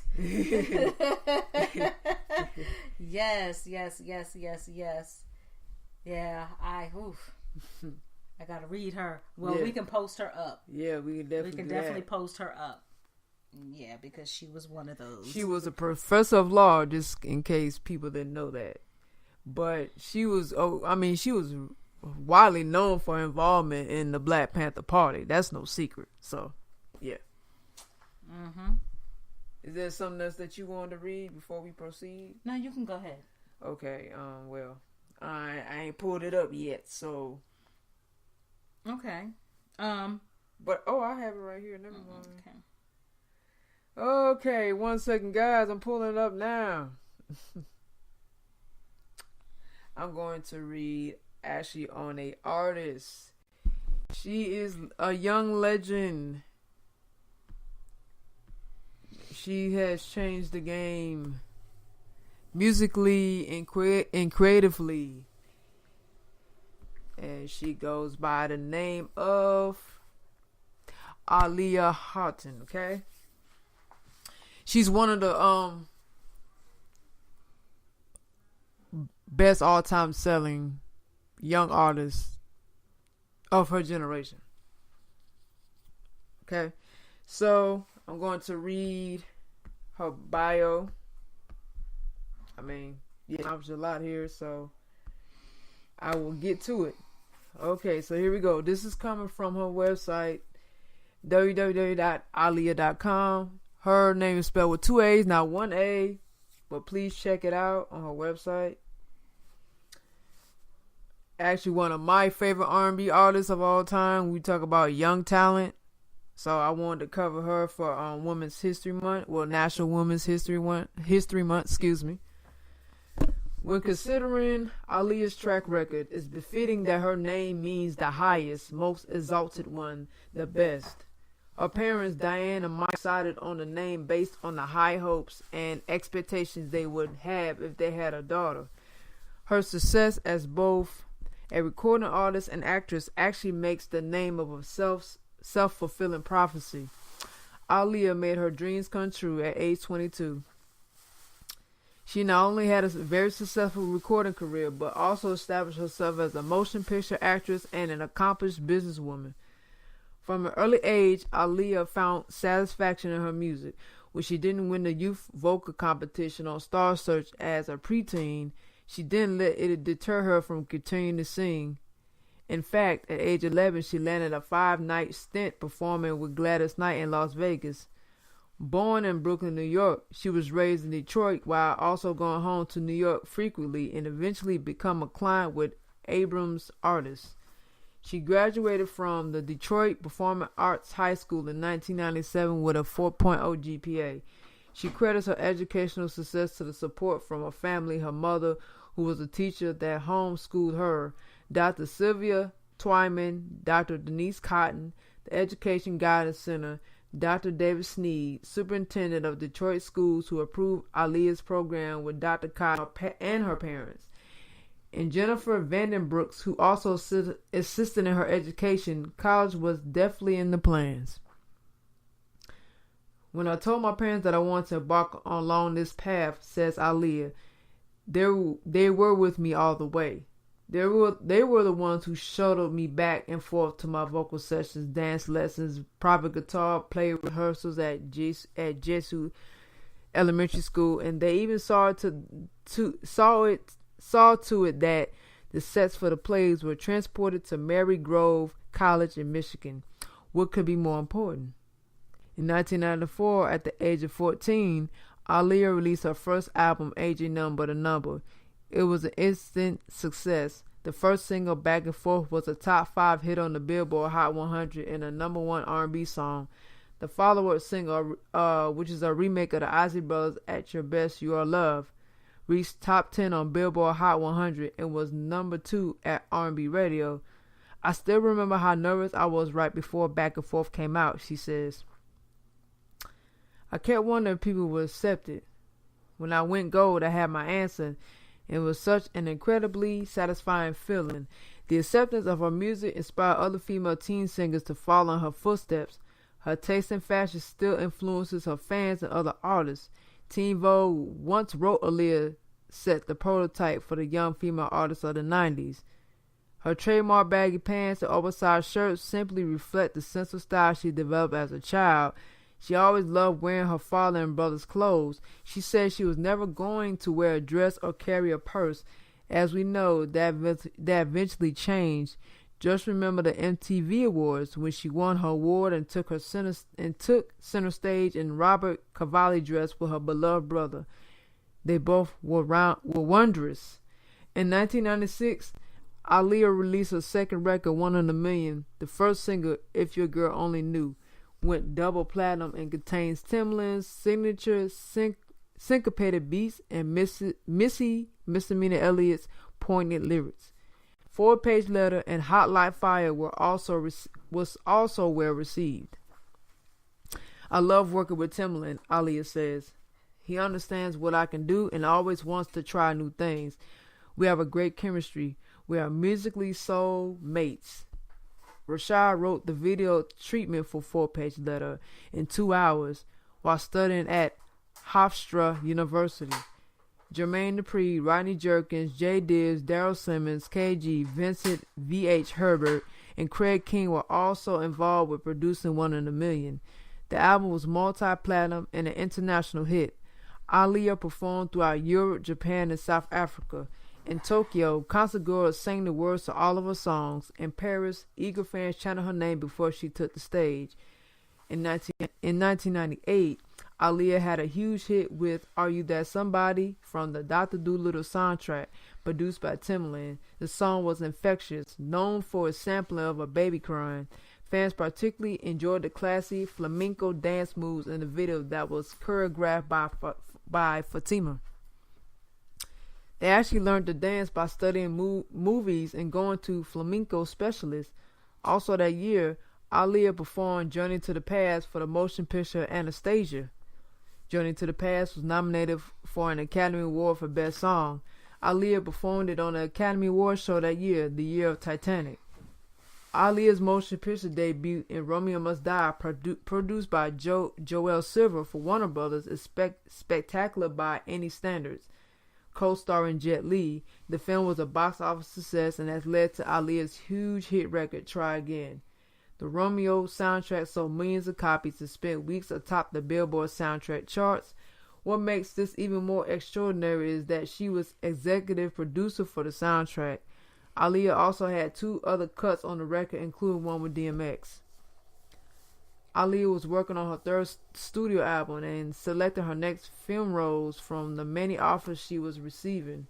She planned to continue her collaboration with Timbaland and also hoping to work with some more outstanding producers and artists. I studied for 1 month in preparation for the fight scene in Romeo. My brother Rashad and I took some martial arts classes when we were younger, so I had some knowledge of the process. Jet Li is really amazing. He's such a natural. He just came in and did his part. It only took 3 days to shoot.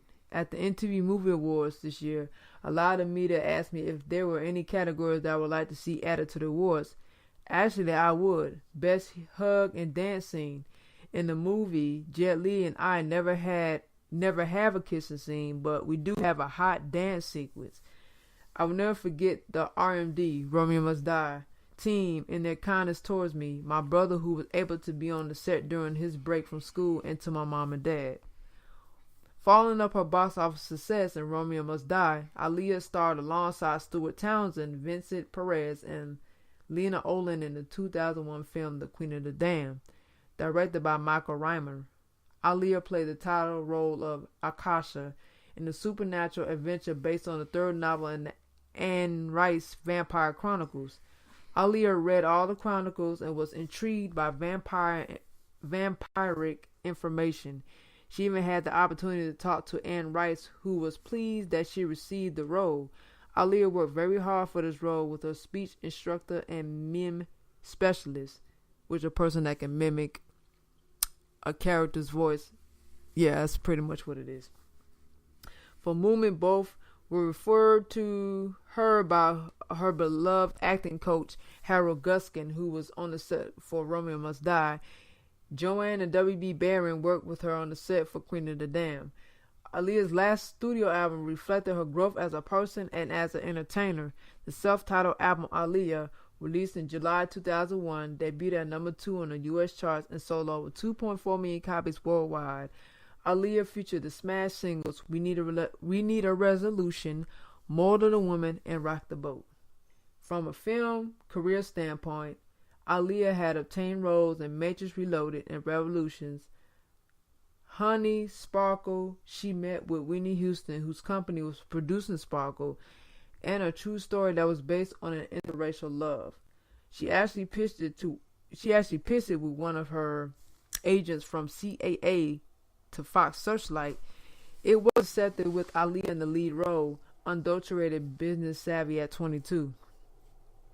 On Saturday, August 25th, 2001, we lost our baby girl Aaliyah Dana Houghton, Anthony Dodd, Eric Foreman, Scott Gallen, Keith Wallace, Gina Smith, Douglas Kratz, Christopher Maldonado, Luis Morales. May their memories never be forgotten.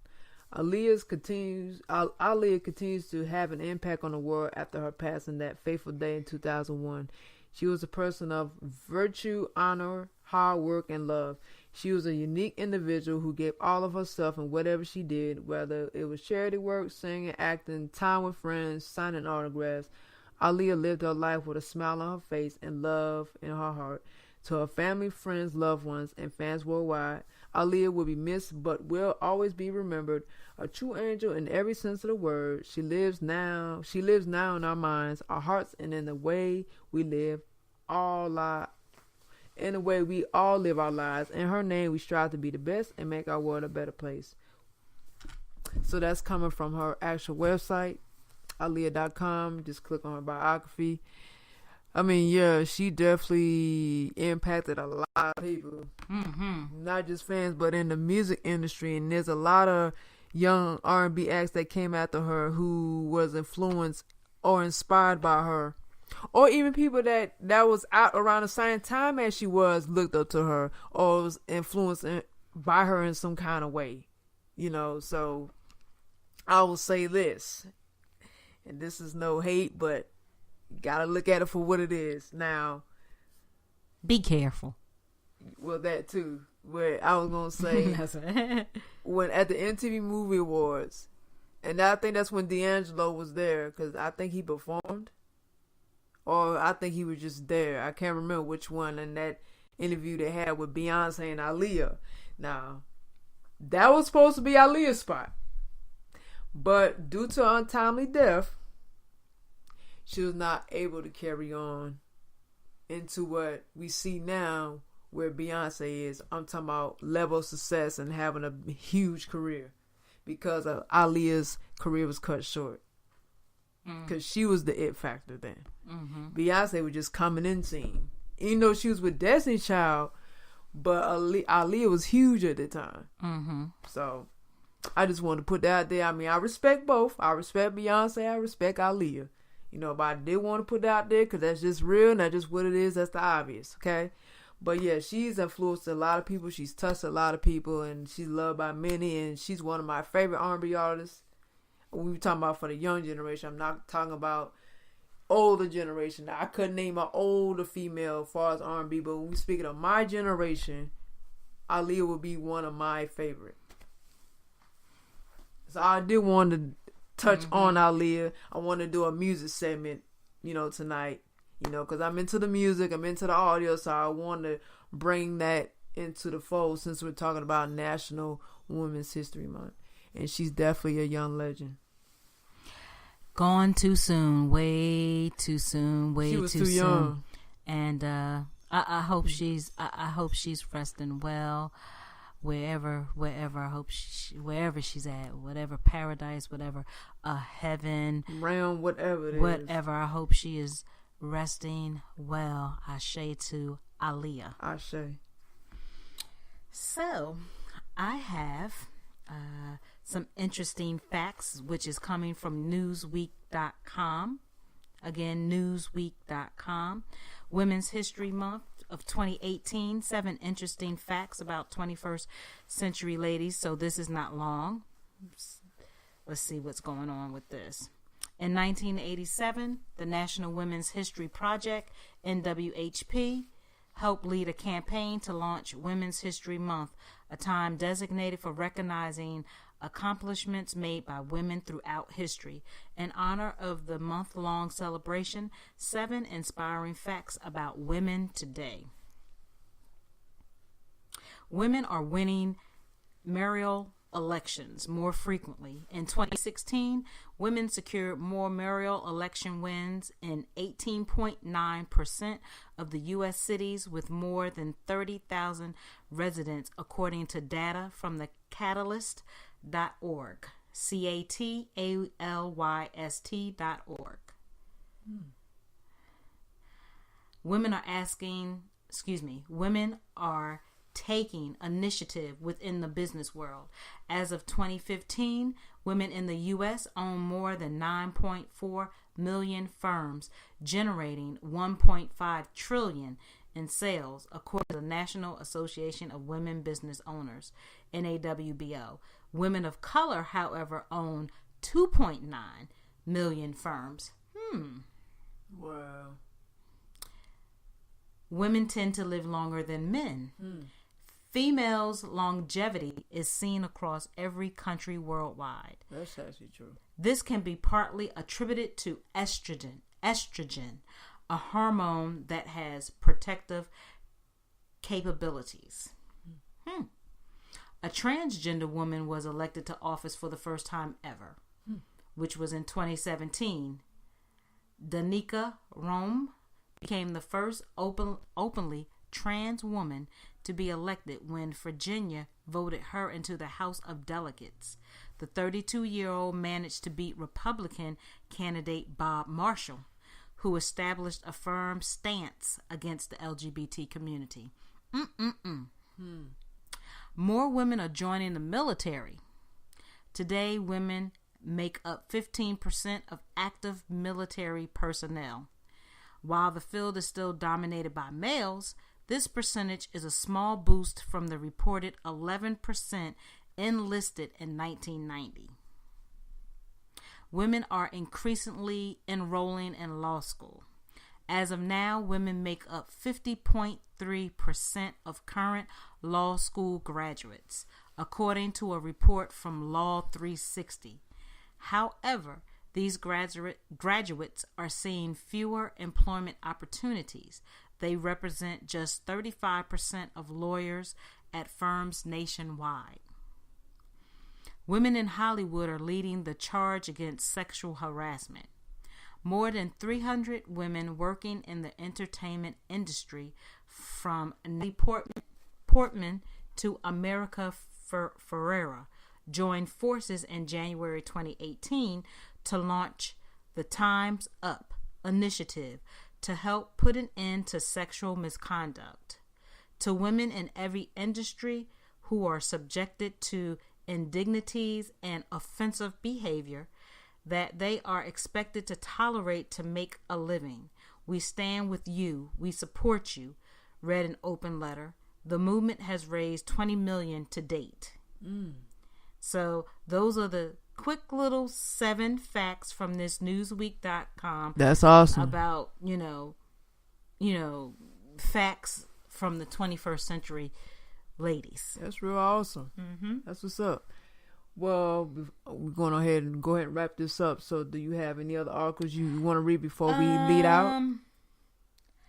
I guess I have no more articles. I read what I needed. This is I can't stand it's having a moment. It just wants to do this. And that's Androids for you. Yeah, this Android stuff really sucks. I'm gonna say this. Androids suck. I'm going back to iPhone. The hell with y'all Androids. It's not. Androids are lame. Oh, wow. And I did have one more I wanted to read. Okay, just give me a second. While she's doing that, yeah. I just wanted to say with the iPhone, okay? I'm a iPhone advocate, okay? I like iPhone. I'm going back to iPhone. That's what I know. That's what I'm used to. That's what I like. I can't deal with Android.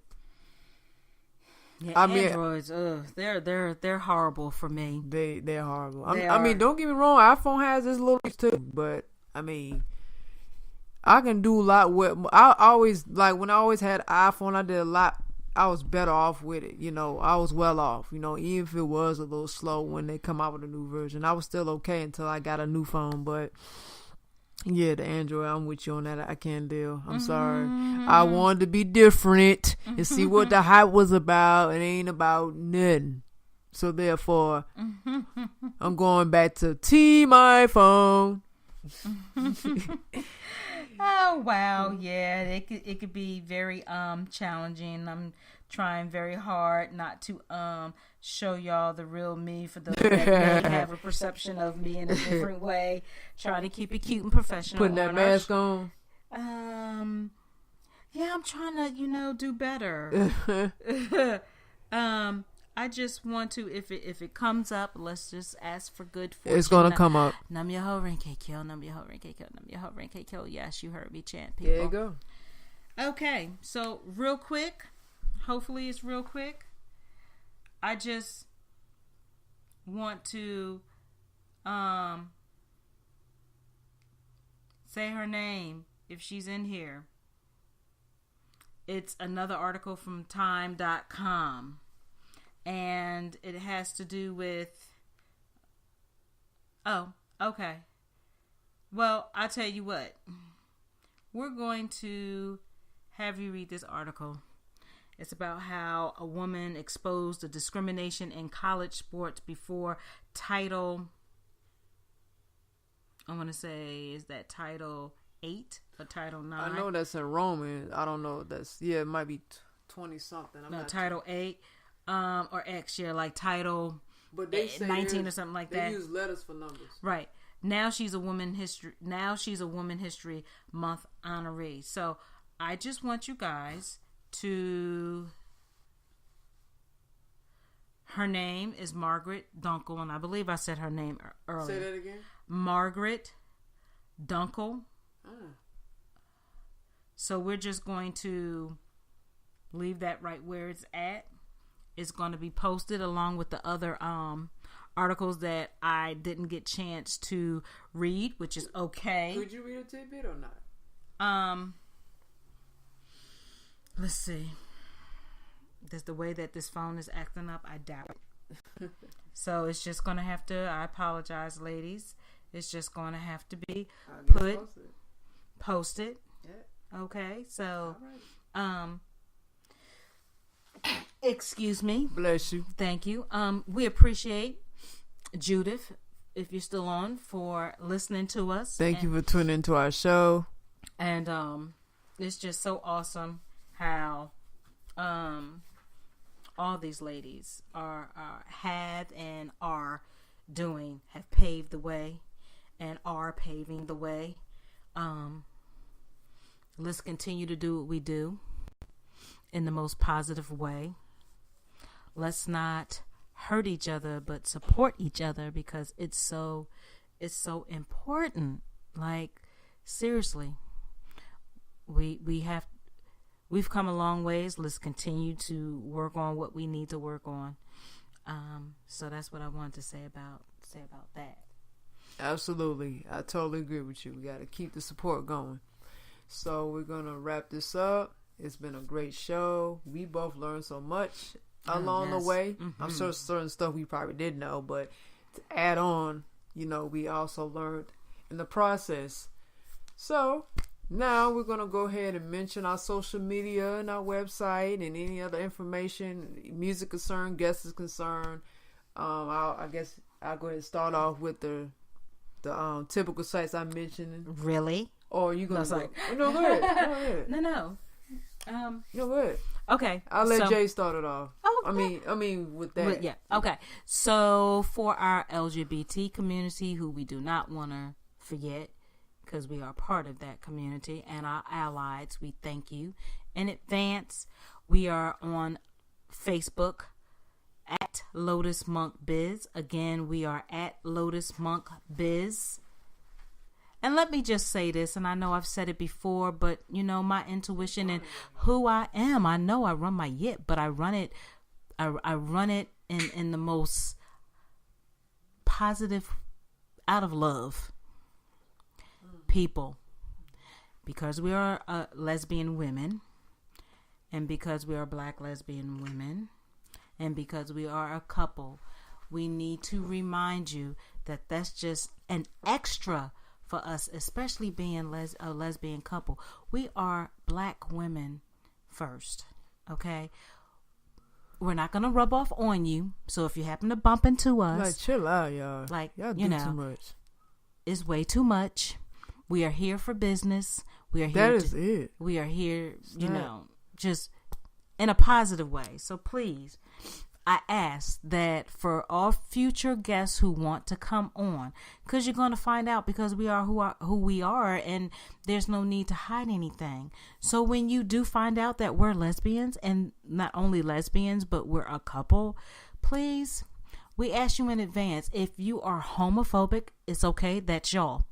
If you scared that somehow just talking to us, you're going to turn instantly lesbian, have the gay hormone and the gay senses and the gay energy, whatever you want to call it. That's whatever your thought or your that's your mentality, man. Is right. That's your mentality. Whatever. We are here just to network. That's it. And possibly collab on on some things, as long as we're all like-minded in in agreement. That's what that should mean. But if you feel some kind of way, it's okay. You're not hurting our feelings. But what does piss us off is if you put the front on like everything is okay, and we set up times, dates, make flyers, promote it, and after all you of that. agree to being on the show. And then at the last minute, you come with all these excuses and woulda, coulda, shoulda, and I don't think so, or whatever you don't like something, right, but really you don't like our lesbianism. Whatever the reason is, just please, and I'm so serious right now, please, if you have issues, keep it moving. know it's okay. Keep it moving, please. And yes, just keep moving, because we're here for something way bigger. So I didn't think about y'all in that way. First of all, I mean, right. People where have your mind at? Right. People have a lot of ignorance, and yeah. So Lord. I just had to put that out there because it was in my DNA, the way I'm set up, that I had to say that. I'm glad you said it. So moving forward, also, thank you for saying that. Oh, you're welcome. Had to be said. Yeah. Need to be said. Also, so I did the Lotus Monk Biz for our LGBT community. We have on Twitter too. We have a Chit Chat Chew radio show. We have a Facebook for Chit Chat Chew radio show. Like us there too. Again, that's Chit Chat Chew radio show. That is one of our Facebook. That's our Facebook group. Like us there. And also we have a Chit Chat Chew Show LLC. Yeah, I could have did that. Well, I'm trying to get it all, and then you can go do the Instagram. I was gonna do it, but too late. Right, too late. I could have did the Facebook one here. So we have a business Facebook page. Oh, good. We have a business Facebook page called Chit Chat Chew Show, LLC. Like us with that also. Would you like to do the Be Authentic? No. Okay, so we also have a Be Authentic page. I just can't with people. You can like our Be Authentic page. For some reason, it doesn't want to pop up with me. But we do have a Facebook Be Authentic, which is the B, just B, and then Authentic, which is AUTHENTIC. That is our Be Authentic, which is our shirts that are a work in progress. Okay? That's going to also probably advertise our soaps as well. The Be Authentic page. That is a work in progress as well. So, you go ahead. Oh, you forgot to mention Lotus Monk for Twitter. Well, no, I just did the Facebook information. Now you can get with the Twitter. And she's doing on a Lotus Pink. Okay. Just be quiet. I got you. Duh. So our Instagram. We have a Instagram page at Chit Chat Chew Show. Make sure you follow us on Instagram. We also have a Twitter, which is at chit_chat_chew. Once again, at chit_chat_chew. Make sure you follow us on Twitter. Please retweet about our show, what we got going on. We thank you so much. We also have a Lotus Monk on Twitter as well, which is called at. You can go to at Lotus Monk Biz. You can find it. It's the only one at Lotus Monk Biz on Twitter. We also have a YouTube, Chit Chat Chew Show. Make sure you subscribe to our channel. Also, hit the bell for notifications so you will know anytime we upload something, you can see it and find out about it and be up on it instantly. We thank you so much for that. We also have a Vimeo at Chit Chat Chew Show. Make sure you follow us on Vimeo. Also, we have a SoundCloud at Chit Chat Chew Show. So, everything up there is uploaded from past to recent. So, go check it out. And that includes YouTube. Yes, everything is updated there as well. I think I said everything. You just did Instagram, all of Instagram. I did all of it. Chit Chat Chew and Be Authentic. Yeah, I just did. Well, no, wait. Be Authentic for Instagram. Okay, so for Instagram for Be Authentic is Be Authentic _products. Again, at Be Authentic _products. Make sure you follow us on Instagram for our product brand. Okay, follow that, and you can tell them the website. So our website is www.chitchatchewshow.com. Again, www.chitchatchewshow.com. Our website, you can sign up on the guest list. You can also make a donation. We have a donation button that you can make a donation to. We also have a sponsorship package for small businesses, large business, and or large corporations, and those that's in between. Like if you want your business advertised on our website, we can do that as well. So we want to let you know that. Let me see. Also, oh yeah, the music and the guests. Yes. So there's plenty more on our website to check out. Our past guests that's been on our show are on there with their bios. Even those that have not been on there, but they like it may have been in the past music that we've played, they're on the website as well. Let me see, which we're also working in the near future to come to upgrade our website as well, correct? We're going to upgrade our website in the near future to come. Let me see what else. Okay. It's a lot of work. So if you're interested in being a guest on our show, whether you're a solo entrepreneur, you're in a partnership, whatever that self-employed or entrepreneur looks like for you, and you're interested in being a guest on our show, as well as activists and advocates, definitely hit us up. You can go email us at chitchatchew_show@yahoo.com. Again, chitchatchew_show@yahoo.com. We want to get to know a little bit about you, so we can just make sure that it's a good fit. And once it's a good fit, again, we require 1 or 2 pics, one for the flyer, one for the web, a bio. It doesn't have to be a book. It could be a short bio, just definitely, if you're going to do it, again, we cannot stress enough. If you're going to be on the show, then commit yourself to be on the show. Okay. If you're not, then please just say no. Our feelings are not going to get hurt. We're going to move forward. This is business. We can't, it can't be personal. It's business. So please definitely let us know. We both look at the stuff that you guys send. Please let the pictures be clean. No nudity. No trying to have sexy pictures from men or women.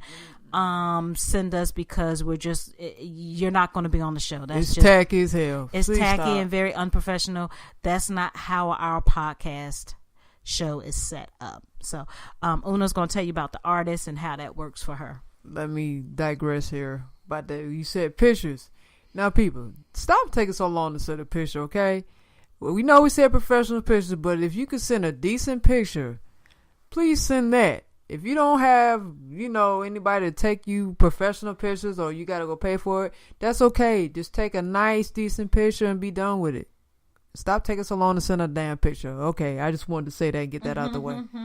Because I know we talked about that before, how people take so long to send minor information. Okay. So for artists who want to be on the show, singer or rapper, whichever that you are, please send your music to chitchatchew_show@yahoo.com. We're looking for a certain criteria of music. We're not going to be playing just anything. There's plenty of channels for that. There's plenty of platforms for that. We hear all the Main Street stuff all the time. all the usual songs all the time. This is not the place for that. No disrespect. We just want to bring something different to the table, and we want to also shed light on some artists who bring something different as well. We want the music to match the frequency of our show, so it has to be positive. It could be creative. It could be different. It can be socially conscious. It can be lyrical. It can be real. It can be truthful. It can have some other message. It can be creative. Whatever it is, whatever fits within those lines. It can have more than one criteria. That's fine too. If it's good, dope soul music that we can feel, please send it to the email that I just mentioned. Thank you. Oh, and spoken word artists, if you got some music, spoken word artists, please send your tracks over as well. We would love to play some spoken word on our show. And thank you. One more thing, and then I'm going to read something encouraging for our women. But if our men still running that year. If our men listen to the replay, I mean, apply it to your lady, or you can apply it to yourself. But this is really applied to the women. The quote that I'm getting ready to say real quick. But before that, also continuing to put my faith into action by putting myself out there. I am a public speaker, also an In Our Own Voice presenter or speaker for the mental health. For just a woman who has gone through her dark days, trauma to my present and what's going on now. So, if anyone hears my voice and you're interested in me coming out, whether it's speaking to a high school, a middle school, a church, a mosque, I'm respectful to I'm respectful. A community center, a mental health facility, a woman's shelter, anything of that sort, and you're interested in me coming out, and I am just me, like Mary J. Blige say, just take me as I am, because that is me. What you see is what you get. I know how to speak according to my environment that I am, like on some real talk. So please, if you're interested, hit me up through the business email, which is chitchatchew_show@yahoo.com, and it's all good. I look forward to talking to you about that. So I wanted to say, please definitely enjoy the rest of your evening. Enjoy the rest of your week, ladies. Through the challenges, keep your faith, put your faith into action. Whatever your belief is, take that and run with it. Whatever you need to do in a positive way, definitely I encourage you to do that. So I'm gonna leave out and say this power of positivity is this little quote. It says, be strong but not rude, be kind but not weak, be humble but not timid, be proud but not arrogant. I'm going to read it again. Be strong, but not rude. Be kind, but not weak. Be humble, but not timid. Be proud, but not arrogant. So I just want to leave you guys with that. Some positive, encouraging words. I hope you enjoy the rest of your evening and your week. And that's it for me. Peace and love. All right. Women, continue to be great. Have a prosperous life. Good night. Peace.